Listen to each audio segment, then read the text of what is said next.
श्री शिवलेला अमृत अध्याय 8 भद्रायूची कथा। श्री गणेशाय नमा। सूत पुढे म्हणाले, सज्जन हो, ऋषभयोग्याच्या कृपेने आरोग्य प्राप्त झाल्यावरही सुमती भद्रायूसह वैशाग्य नगरातच राहिली। पद्माकर राजा तिची पूर्वीप्रमाणेच काळजी घेत होता। भद्रायू 12 वर्षाचा असताना तो शिवयोगी त्या मायलेकरांना भेटण्यास पुन्हा आला। सुमतीने त्यांचे आनंदाने स्वागत केले, आपल्या पुत्राला त्याच्या पायावर घातले। ऋषभाने भद्रायूला धर्मनीतीपर उपदेश केला, त्याला शिवकच शिकवले। त्याच्या सांगण्यावरून भद्रायूचे मृत्युंजय मंत्र म्हणून सर्गावर भस्म लावले, रुद्राक्षाचे धारण केले। ऋषभाने त्याला 12,000 हत्तीचे बळ, एक दिव्य शंख व तेजस्वी खंडक दिले। तू श्रेष्ठ राजा होशील, चिरकाल राज्य करशील, तुझी त्रिभुवनात मोठी कीर्ती होईल, असा त्याला आशीर्वाद होऊन तो अंतर्धान पावला। काही वर्षे लोटली। दशार देशावर मगध राजा हेमरथाने आक्रमण केले।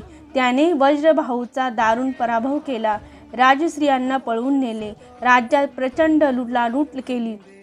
त्याने राजाला व त्यांच्या आत्महत्यांना आपल्या रथाला बांधले आणि मगधाकडे निघाला।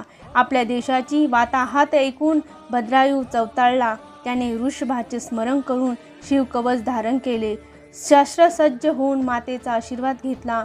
मग पद्मकराचा पुत्र सुनय याला बरोबर घेऊन तो हेमरथावर चाल करून गेला। त्याने मगध गजाचा पराभव करून आपल्या पित्याला राजसिंहासनावर बसविले। स्वतःविषयी काही न सांगता तो वेश्य नगरात परतला। त्याच समय ऋषभाने चित्रगंधा व समितीनी यांची भेट घातली। त्यांना भद्रायू सर्व वृत्तांत सांगितला व कीर्तिमालिनीचा विवाह त्यांच्याशी करून द्या असे सांगितले। तो प्रस्ताव मान्य करून त्या दोघांनी मुहूर्त काढला आणि विवाहाची तयारी केली। चित्रगंधाने दूत पाठवून पद्माकर, त्यांची पत्नी, पुत्र सुनय, भद्रायू व सुमिती या सर्वांना सन्मानाने आपल्या नगरास आणले। निमंत्रणावरून वज्रबाहूही सपरिवार आला होता। त्याने भद्रायूला वदन करताच, मी तुमचाच पुत्र आहे असे म्हणून पित्याला गळा मिठी घातली। त्याने वज्रबाहू आणि सुमिती यांची भेट घडून आणली।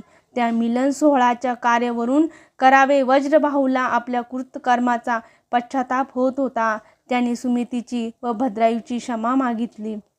भद्रायू आणि कीर्तिमालिनी यांचा विवाह थाटात संपन्न झाला। भद्रायू राज्याचे अधिकार देऊन वज्रबाहू व सुमिती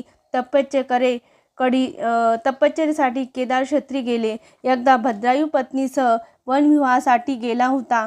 तेवढ्यात एक ब्राह्मण दाम्पत्य जीवाचा अंकाताने ओरडत धावताना दिसले। एक वाघ त्यांच्या मागे लागला होता। भेदरलेला ब्राह्मण भद्रायूला ओरडून म्हणाला, माझी पत्नी मागे राहिली आहे, तिचे रक्षण कर। भद्रायूचे धाव घेऊन तो वाघावर बाण मारले, तरीही त्याने ब्राह्मणीला उचलून नेले। भद्रायू आपल्या पत्नीला वाचवू शकला नाही, म्हणून ब्राह्मणाने त्याला दुशीने दिले। तो भयंकर शोक करू लागला।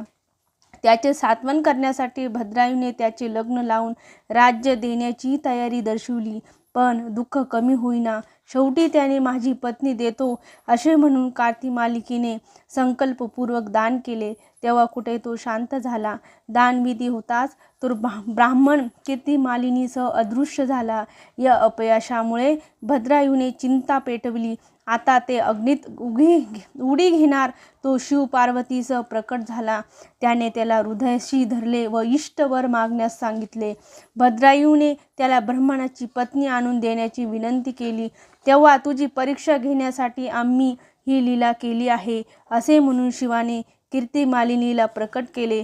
शिवाने त्याला चित्रगंध, संमतीने, वज्रबाहू, सुमिती, पद्माकर व त्यांची पत्नी यांच्यासह तुम्हा दोघांनाही माझे अक्षय पद प्राप्त होईल असे वरदान दिले।